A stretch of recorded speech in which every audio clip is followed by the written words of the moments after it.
રાજકારણમાં ભડકો, ભાજપના નેતા થયા નારાજ। નર્મદાના અધિકારી રાજ સામે ફરી સાંસદ મનસુખ વસાવાએ હૈયાવરાળ ઠાલવી છે।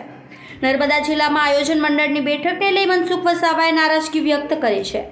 આયોજન મંડળની બેઠકમાં જનપ્રતિનિધિઓની બાદબાકી થતા ગંભીર આરોપ લગાડ્યા છે।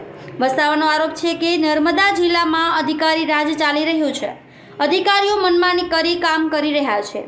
એટલું જ નહીં, કોન્ટ્રાક્ટરો અને અધિકારીઓએ ગ્રાન્ટના પૈસામાં કટકી કરવા જનપ્રતિનિધિઓને ન બોલાવવાનો હોવાનો પણ આરોપ લગાવ્યો છે।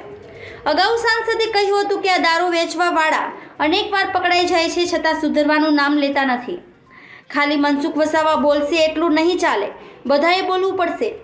સોલિયા જ નહીં, ઘણી જગ્યાએ આવા દૂષણો ચાલે છે। તેમણે કહ્યું હતું કે નાંદોદના ચિત્રોલ મયાસીના એક સમયના મોટા બુટલેગર દિનેશ વસાવાએ પાછું દારૂ વેચવાનું ચાલુ રહ્યું છે।